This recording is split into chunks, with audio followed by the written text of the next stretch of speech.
सभी को नमस्कार मेरी तरफ से। सबसे पहले मैं माफ़ी माँगना चाहूँगा, काफ़ी आप लोगों को वेट करना पड़ा। सुबह 6 बजे चला हुआ था एक्चुअली, बट कावड़ एंड लगातार बारिश की वजह से काफ़ी बीच में टाइम लग गया मुझे। मैं डॉक्टर गौरव बंसल हूँ। I am neurosurgery and spine surgery का मैक्स वैशाली का head of the department and neurosurgery की पूरी टीम को वहाँ पर मैं संचालित कर रहा हूँ। तो बेसिकली पहले सिरसा से पुराना मेरा रिश्ता भी रहा है।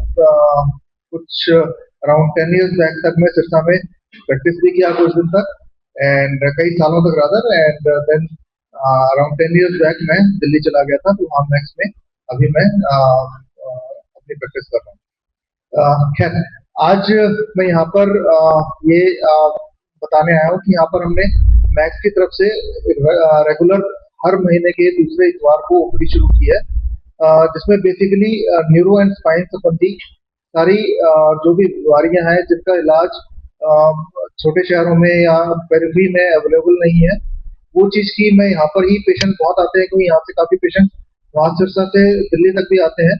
तो मैंने सोचा कि मैं ही वापस यहाँ पर हर महीने ओपीडी एक बार करना शुरू करेंगे और जो भी पेशेंट को हम यहाँ पर सुविधा दे सकते हैं वो यहाँ पर सुविधा देंगे, और जिनको यहाँ सुविधा नहीं अवेलेबल है उनको हम दिल्ली कहते हैं कि वहाँ पर आके हम सर्जरी कर सकते हैं, इलाज कर सकते हैं।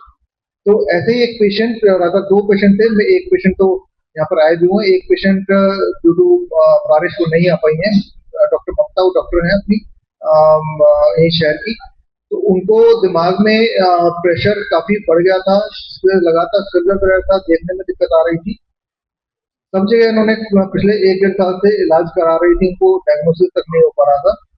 तो मेरे पास उन्होंने कांटेक्ट किया, वहाँ पर हमने उनको डायग्नोज किया कि उनका ब्रेन का प्रेशर इंक्रीज हुआ है विदाउट एनी इन्फेक्शन और विदाउट एनी ट्यूमर।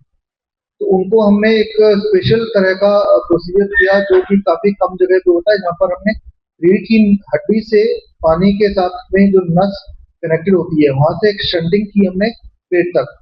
उसके बाद उनको काफी रिलीफ मिला एंड जो उनको सिर दर्द लगाता रहता था, देखने में दिक्कत हो, काफी वो रिवर्स हो गई, और आंखों की दोनों पुतलियां जो उनमें सूजन आई हुई थी वो भी उनकी रिवर्स हो गई।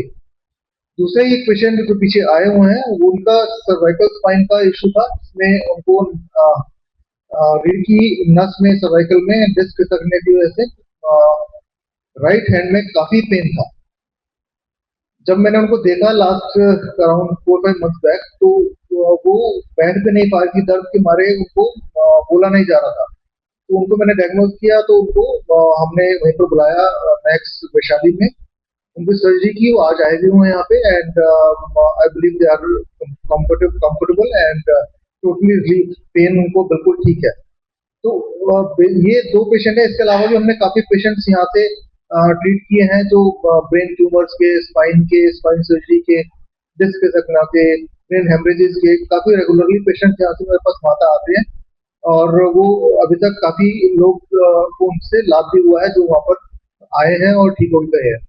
तो बेसिकली मेरी तरफ से सिर्फ यही एक कोशिश है कि मैं सिरसा को वापस अपनी तरफ से एक स्पेशलिटी ट्रीटमेंट ब्रेन और स्पाइन की मैं यहाँ प्रोवाइड कर सकूं, ताकि लोगों को मेरे जो यहाँ पर इतने सालों से मैंने यहाँ पर रहा था, लोग प्यार भी है, लोगों से लगाव भी है, तो उनको मैं अपनी सोसाइटी को वापस एक सेवाएं दे सकूं और यहाँ पर जो भी पॉसिबल है वो कर सकूं। तो मेरी दोबारा से ये बताना चाहूंगा कि दोबारा second Sunday off every month मेरी सेवाएं यहाँ पर संजीवनी अस्पताल नियर बस स्टैंड पे अवेलेबल रहेगी सुबह 10 से 1। Thank you very much.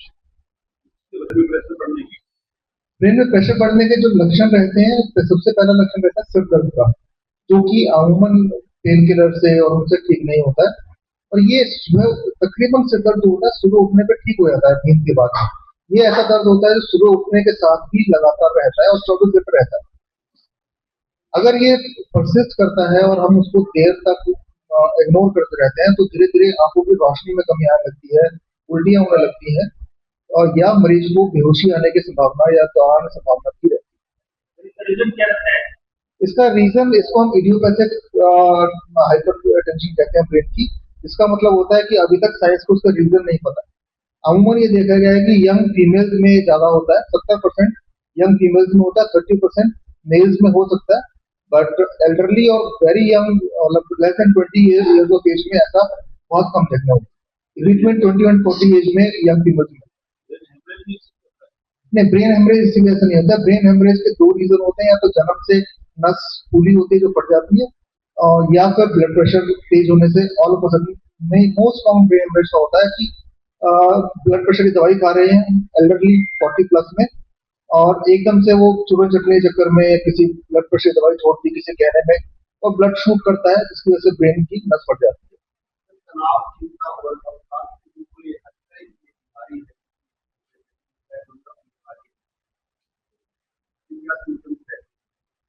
तो ब्रेन में प्रेशर बढ़ने के, ब्रेन प्रेशर को मैंने बताया जैसे कि ब्रेन में प्रेशर बढ़ने के सिम्टम्स मेन सबसे इम्पोर्टेंट सिम्टम होता है सिर दर्द, उसके बाद लगातार उल्टियां होना या देखने में दिक्कत होना। जो तनाव और डिप्रेशन है उसके सिम्टम्स अलग होते हैं, उनमें सिर दर्द होता है, पर वो उस तरह से होता है कि सोने से आराम मिल जाता है, दवाई लेने से आराम मिल जाता है। सर देखिए इसका फर्स्ट एड क्या रहता है? इसका है ब्रेन ब्रेन प्रेशर का। उसका देखिए, पहले तो हम दवाइयों से कोशिश करते हैं कि दवाइयाँ शुरू करने के बाद मरीज को अगर आराम मिलता है तो दवाइयों पर कंटिन्यू करते हैं। तुरंत पेशेंट को क्या करना चाहिए? अगर देखिए नॉर्मल सर दर्द है तब तो उसको दवाई लेते हैं, तकरीबन देखिए साल महीने में एक आध बार सर दर्द सबको होता है, तो उससे कोई दिक्कत नहीं है। पर ऐसा सर दर्द जो दवाई लेने से ठीक ना हो रहा हो, लगातार हो रहा हो, और जो सोने से भी आराम ना मिल रहा हो, उस केस में सबसे पहले सीधे हमारे कराना चाहिए न्यूरोलॉजिस्ट को, को दिखाना। सर स्पाइन की समस्या बहुत है जी देखा जी, 60 से 70% लोग पीड़ित रहते हैं इससे। जी, तो कई बार ऑपरेशन भी करा लेते हैं तभी आराम मिलता है, ये उस केस में क्या रहेगा? देखिए इसमें दो चीजें हैं। एक तो पहले धारणा की स्पाइन की सर्जरी के बाद मरीज ठीक नहीं होता, ये बहुत पुरानी बात हो गई है। अभी हम जो लोग कर रहे हैं वहाँ पे 4th जनरेशन एंडोस्कोपिक स्पाइन कर रहे हैं। 4th जनरेशन का मतलब ये है कि आज के दिन घर चला जाता है, सेम वे हम स्पाइन सर्जरी कर रहे हैं, सुबह करके शाम को घर भेज देते हैं पेशेंट को, है ना? तो उसमें और 4 mm यानी 1 सेंटीमीटर का भी आधा हिस्सा, यानी इतने mm से हम चेहरे से स्पाइन सर्जरी कर रहे हैं। पहली बात तो ये, इसका फायदा क्या होता है कि उसमें कोई भी हड्डी, मसल्स, मांसपेशियां, उनको चीराफाड़ी नहीं की जाती है, तो मरीज को बाद में हमेशा जिनके पेन रहता था सर्जरी के बाद, वो अब नहीं होता है, क्योंकि मरीज को कट ही नहीं लगता है, इतना सा कट लगता है, दूरी से आते हैं, प्रिसाइज है, जस्ट लाइक गूगल मैप, अंदर जाते हैं, जस्ट जो दबाव बना रही है उसको हटाते हैं और वापस आ जाते हैं। बहुत छोटी तरह की, एक तरह से कह सकते हैं एक रूटीन सर्जरी हो गई है आज के दिन, और वो हम लोग कर रहे हैं, मरीज को नेक्स्ट टाइम कर रहे हैं। थर्ड थिंग जो ये है कि अनसक्सेसफुल रहती है, उसका दूसरा कारण ये रहता है कि डायग्नोसिस गलत होना, कि मरीज को प्रॉब्लम घुटने की वजह से है, जिसकी वजह से नहीं चल पा रहे, मांसपेशी की वजह से है। एमआरआई में दिखता है कि हल्की सी डिस्क का, उसका ऑपरेशन करा लेता है ना? तो उसमें डायग्नोसिस जो प्रॉपर नहीं था, सर्जरी से उसका रिलीफ नहीं मिलेगा।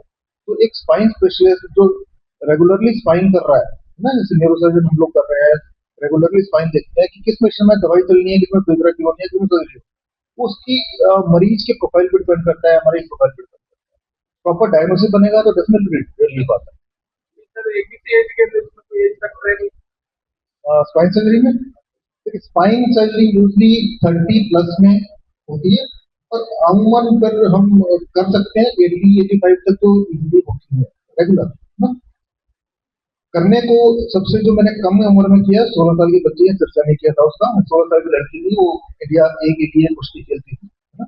तो उसका स्पाइन सर्जरी किया था मैंने अराउंड 4 years बैक, है ना? तो अभी वापस वो इंडिया के लिए खेल रही है, नाम नहीं बताऊंगा उनका, ठीक है? रिकवरी अगले दिन हो जाती है, अगले दिन हो जाती है। हाँ जी। और जो एल्डेस्ट मैंने किया है, माता का किया था, वो दिल्ली मैंने किया था मैक्स में, तो 102 साल की माता का किया था, उसकी स्पाइन में फ्रैक्चर था, उनको हमने स्टिफनेस सर्जरी किया था, इसको हम काइटोप्लास्टी कहते हैं, इसमें कोई चीरा टांगा नहीं आता है। पेशेंट का 2 लेवल पे फ्रैक्चर था स्पाइन में, और वो अगले दिन हम माता को लोकल एसडीएम में करके डिस्चार्ज करते हैं। इसमें डिपेंड करता है कि किस तरह की सर्जरी है, जैसे एंडोस्कोप की है, ओपन है, इसमें इम्प्लांट यानी कि रॉड स्क्रू लगने हैं या नहीं लगने हैं, तो अमूमन 1-1.5 लाख से शुरू होकर 4-5 लाख तक जाते हैं।